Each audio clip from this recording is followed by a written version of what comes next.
Hello guys. स्वागत है आप सभी का दोबारा से चैनल पर। और अभी हम लोग एक नई सीरीज स्टार्ट कर चुके हैं जिसमें हम लोग बैंकिंग अवेयरनेस के बारे में डिस्कशन कर रहे हैं, स्पेशली स्टैटिक बैंकिंग अवेयरनेस के बारे में। और इससे पहले हम लोगों ने एक इंटरव्यू स्पेसिफिक सीरीज करी थी जिसमें साइकोलॉजिकल क्वेश्चंस के बारे में ज़्यादा चर्चा करी थी।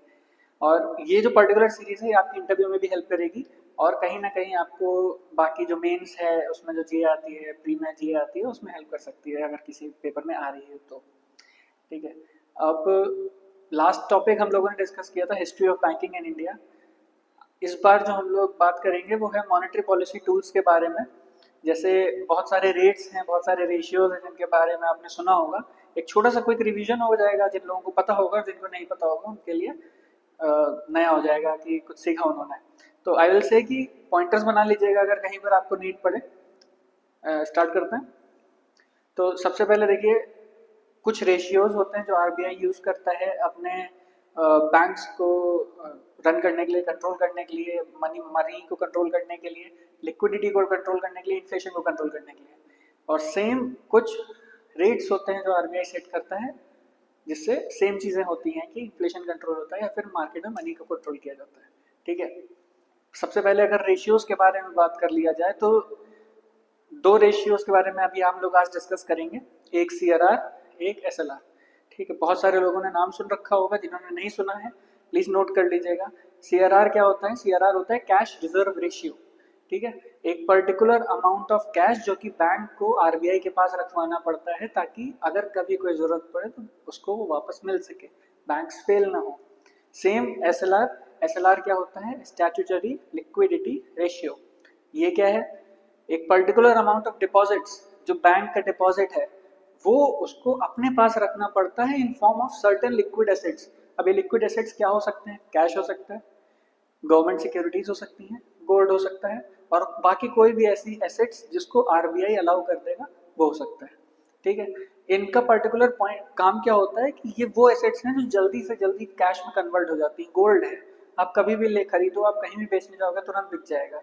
गवर्नमेंट सिक्योरिटीज है, बैक्ड बाय गवर्नमेंट, वो तुरंत कैश में कन्वर्ट हो जाएंगे।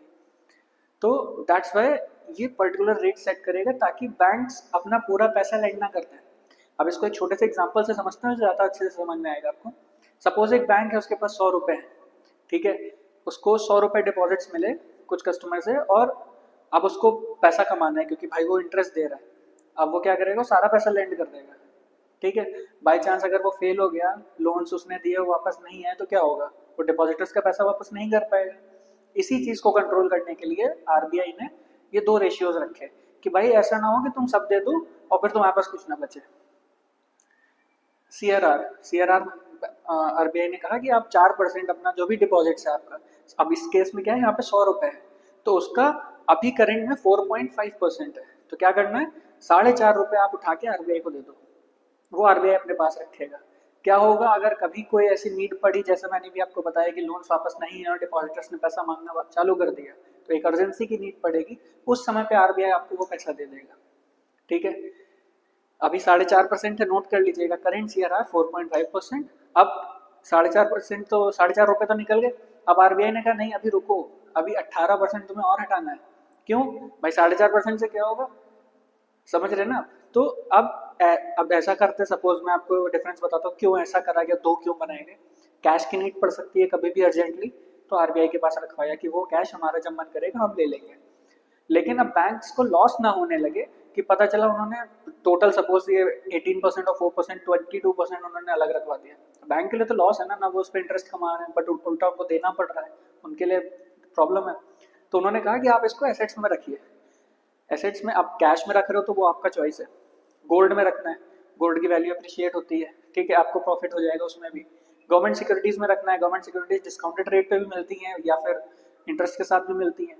क्लियर? तो इससे बैंक्स को लॉस नहीं होगा, कहीं ना कहीं उनकी एसेट्स की वैल्यू बढ़ेगी और वो उससे कुछ कुछ कमा पाएंगे। ऐसा नहीं होगा कि कैश खाली पड़ा है, रखा हुआ है। ठीक है।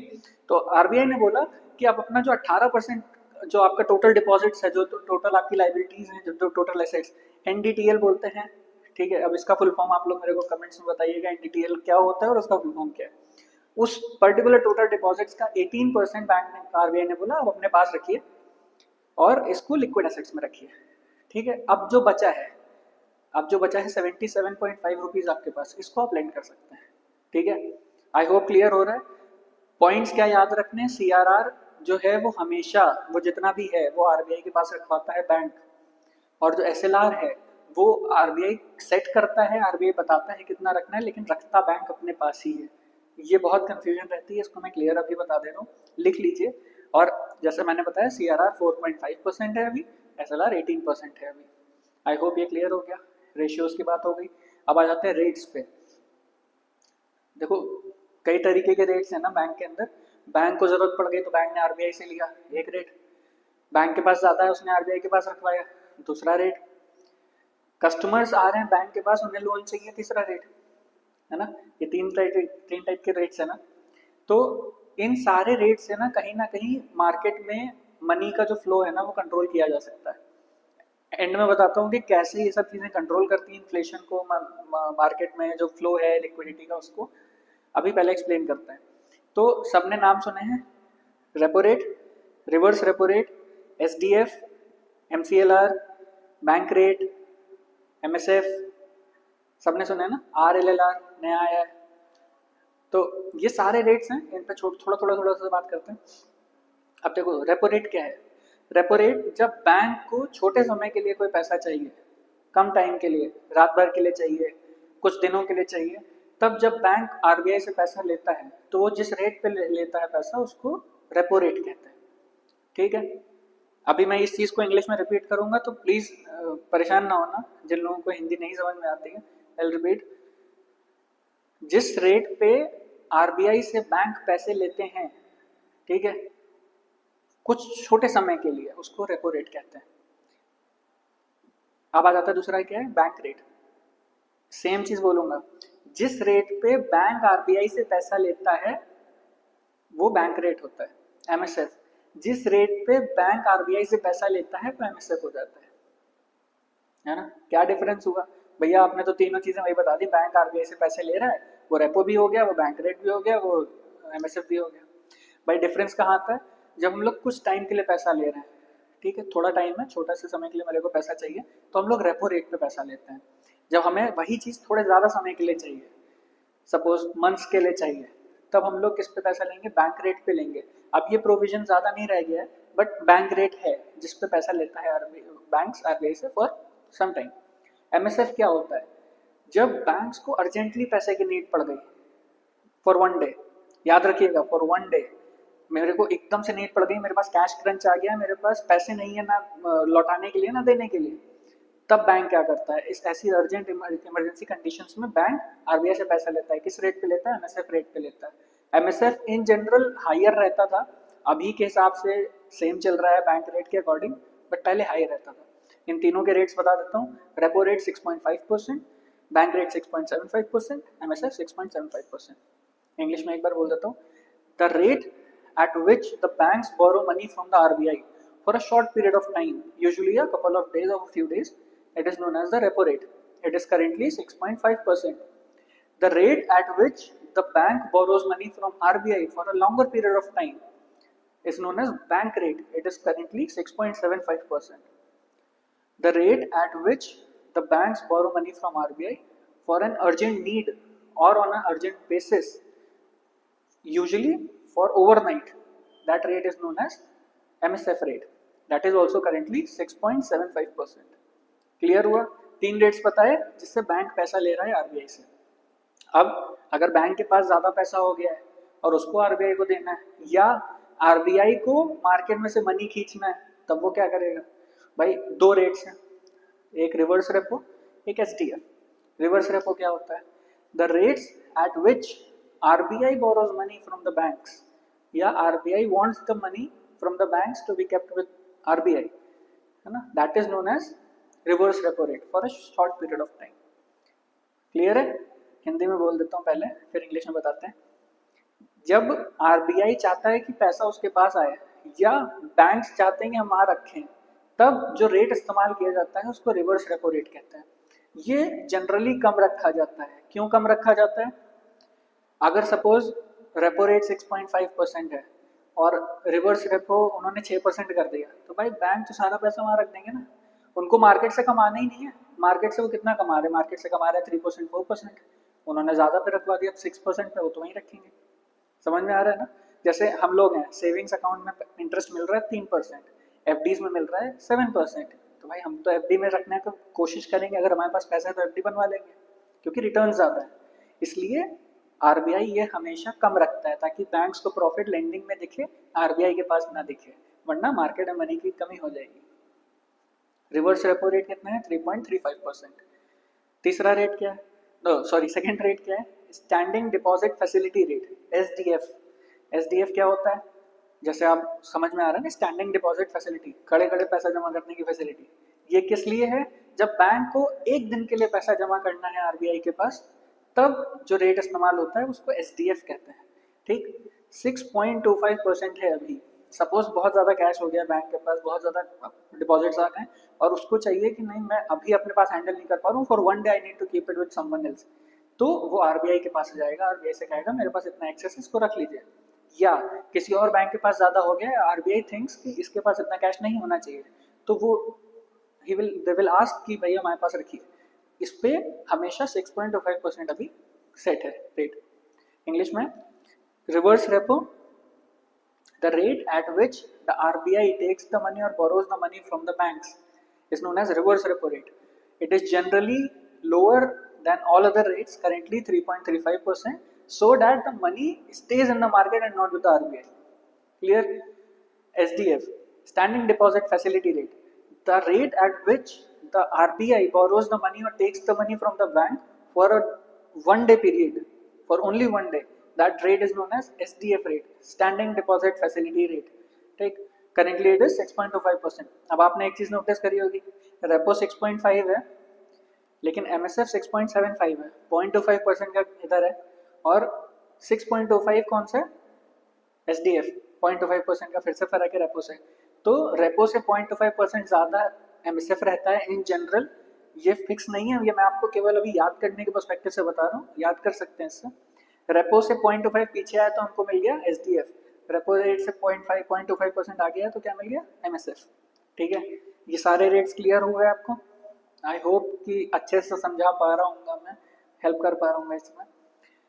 अब दो चीज़ें बचती हैं जो थोड़ी सी अभी रेलेवेंट शायद नहीं है, लेकिन हाँ चलो समझ लो, अच्छी चीज़ है। MCLR, MCLR क्या होता है? Marginal cost of fund based lending rate. ये भी आरबीआई सेट करता है। ठीक है, क्यों सेट कर रहा है MCLR आरबीआई? सपोज आप एक बैंक हो, एक बैंक में हो, ठीक है, हमने दोनों ने आरबीआई से पैसा लिया है 6.5% पे। मैंने मार्केट में मैं गया, मैंने कहा भाई मेरे से पैसा ले लो, मैंने कहा 8% पे मैं पैसा दे रहा हूँ। ठीक, आपने देखा कि ये 8 पे दे रहा है, मैं 7.75 पे दूंगा, तो कॉमन सी बात है लोग आपसे पैसा लेंगे क्योंकि आप कम ब्याज ले रहे हो उनसे। ठीक, ये चीज़ ना होने लगे कि भाई बैंक्स आपस में एकदम रेट्स कम करते चले जाएं, इसलिए एक फिक्स रेट रखना ज़रूरी था। इसलिए MCLR नाम से एक रेट है जिससे बैंक उससे नीचे लैंड नहीं कर सकते हैं, वहाँ तक ले आओ, वो आपकी मर्जी है कि आप वहाँ तक लेके आ रहे हो, वरना उसके ऊपर रहोगे, इससे नीचे नहीं जाओगे। ये MCLR पर्टिकुलर टाइम पीरियड्स के लिए डिफरेंट रहता है। ठीक है, इसको याद नहीं कर सकते, आप केवल डेफिनेशन याद रखो कि the rate at which the banks give loans to the customers, the minimum rate, that rate is known as MCLR, it is set by RBI। उससे कम पे नहीं दे सकते हैं। क्यों? रेपो रेट से थोड़ा सा बढ़ा के MCLR रखा जाता है ताकि जो बैंक के ऑपरेशनल खर्चे हैं ना वो निकल सके। क्लियर है? आई होप समझ में आ रहा है MCLR क्या होता है? It is the rate at which the bank provides loan to the customers, minimum rate at which the bank provides loans to the customers, and it may get higher as per the needs of the bank. ठीक है, set by the RBI। दूसरा मैंने बोला RLLR, repo linked lending rate या repo linked loan rate. क्या होता है? Repo rate से जोड़ दिया गया लेंडिंग रेट्स को कि जो भी आपका भाई लोन है वो हम लोग रेपो से लिंक कर दे रहे हैं। अब सपोज अभी 6.5 है, हमने 3% बढ़ा के उसको लोन दे दिया। ठीक है, मैंने 9.5% पे कस्टमर को लोन दे दिया, रेपो रेट बढ़ा, RLLR बढ़ा, रेपो रेट कम हुआ, RLLR कम हुआ। ठीक, ये कंटिन्यूस लिंक रहेगा, ये नहीं कि एक बार इतना मिल गया तो उतने पे चल रहा है। जैसे जैसे रेपो रेट बढ़ेगा वैसे वैसे आपका लेंडिंग रेट बढ़ेगा, ये कंटिन्यूस फिक्स रहेगा। ये हर बार जैसे जैसे मॉनेटरी पॉलिसी कमेटी मीटिंग्स होती है ना, जैसे जैसे रेपो रेट बढ़ेगा कम होगा, वैसे वैसे ये वाला रेट बढ़ेगा कम होगा। ठीक है, ये दोनों रेट्स किस लिए हैं? कस्टमर्स को लेंड करने के लिए। आई होप मैंने सारे आप लोगों को ये सब क्लियर अच्छे से समझा पाया हूँ। अब इन सब रेट्स को बदलना क्यों जरूरी है, क्यों आरबीआई इधर उधर करा करता है ये सारी चीजें? देखिए, रेपो रेट बढ़ेगा तो क्या होगा, एक बार दिमाग से सोचो। जैसे अभी मैंने एग्जांपल दिया, हम दोनों बैंक हैं। अब हम दोनों बैंक हैं, ठीक है। आरबीआई ने रेपो रेट कर दिया 10%। अब रेपो 10% है तो मतलब हम देंगे कितने पे? 15% पे। तो क्या लोग पैसे लेंगे हमसे? नहीं लेंगे। वही लेगा जिसको बहुत जरूरत है भाई, जो इसको एकदम वो है कि नहीं भाई पैसा नहीं मिला तो मैं खत्म हो जाऊंगा, वही पर्सन आएगा आपसे लोन लेना है, करेक्ट। लेकिन उसी जगह अगर आरबीआई ने लोन रेपो रेट कम करके 3% 4% कर दिया, तो मैं 6 7% 8% पे कस्टमर को लोन दे दूंगा ना। समझ में आ रहा है? कस्टमर्स बहुत सारे आएंगे। अब इससे क्या होगा, जब कम बोरोइंग होगी, कम लेंडिंग होगी, तो मार्केट में मनी कम रहेगा, और जब ज़्यादा लेंडिंग होगी तो मार्केट में मनी फैल जाएगा। ठीक इसी तरीके से लिक्विडिटी को मैनेज करने के लिए रेपो रेट बढ़ाया और कम करा जाता है। जब पैसा ज़्यादा होगा तो इन्फ्लेशन बढ़ सकता है ना। जब पैसा कम होगा तब भी इन्फ्लेशन बढ़ सकता है। इसीलिए रेपो रेट्स को मेंटेन रखा जाता है पर्टिकुलर जगह पर, कि हल्का सा बढ़ा रहे हैं हल्का सा कम कर रहे हैं, बहुत डिफरेंशिएट नहीं किया जाता है। Same goes with the ratios. जब मार्केट में बहुत ज़्यादा पैसा है तो सीआरआर एसएलआर को बढ़ा दिया जाता है, ठीक है, ताकि मार्केट से पैसा निकल सके, वरना इन्फ्लेशन हो सकता है। क्लियर है? मिनिमम मैक्सिमम ये सब मैं अभी नहीं बता रहा हूँ। मैं एक क्वेश्चन पूछूंगा, हर वीडियो में पूछता हूँ तो इसमें भी पूछ रहा हूँ, क्या सीआरआर 100% हो सकता है कभी? अगर हो सकता है तो क्या कभी ऐसा हुआ है? ये आप मुझे कमेंट में बताइए। और आज के लिए आई थिंक अच्छा खासा डिस्कशन हुआ है। आई होप जो इंग्लिश व्यूअर्स हैं जिनको हिंदी नहीं समझ में आती है उनके लिए भी कुछ फायदा होगा इससे। बाकी नोट्स प्लीज बनाइएगा, अगर नहीं बनाया वापस जाइए नोट्स बनाइए, बहुत जरूरी है। ठीक है, सारे रेट्स मैंने आपको इसमें बता दिए हैं, इंटरव्यू के लिए बहुत हेल्पफुल रहेगा। एक चीज़ भूल गया मैं, एक चीज़ ये भूल गया मैं कि भाई नेक्स्ट वीडियो आपको क्या चाहिए, ये आप मेरे को टेलीग्राम ग्रुप में, मैं आप 10 बार आपसे कहता हूँ टेलीग्राम ग्रुप ज्वाइन करो, जो बाकी लोग हैं सबसे डिस्कशन करो, जो सबसे इंपॉर्टेंट टॉपिक आप लोगों को लग रहा है ना वो मेरे को बताओ, आप लोग उस पर बात करो एकदम। ऐसा ना सोचो कि मैं क्या सोचूंगा, भाई मैं जज नहीं कर रहा हूँ, मैं खुद एक कैंडिडेट था अभी कुछ टाइम पहले। आई नो कि भाई डिस्कशन करने से चीज़ें संभलती हैं और अच्छी होती हैं, कि आपको कुछ नया पता चलता है, कुछ नया सीखते हो। तो प्लीज़ उस ग्रुप में डिस्कशन करो as much as you can, but make sure कि डिस्कशन प्रिपरेशन के रिगार्डिंग हो, फालतू की बातें ना होने लगे वहाँ पे। तो बाकी कोई दिक्कत नहीं यार, आप लोग उस पर खूब बातें करो, चैट्स करो, प्रिपरेशन अपनी अच्छी करो, इंटरव्यू से रिगार्डिंग बात कर सकते हो, या जो नया आ रहा है उसकी हेल्प कर सकते हो, और उस पर प्लीज़ डिस्कस करके मुझे बताओ। अगर आपको कोई स्पेसिफिक वीडियो चाहिए हो मैं उस पर कोशिश करूँगा बनाने की। बाकी ये स्टैटिक बैंकिंग अवेयरनेस में ऐसे ही कंटिन्यू करूँगा आगे। ठीक है, अभी के लिए आज के लिए इतना ही। Thank you.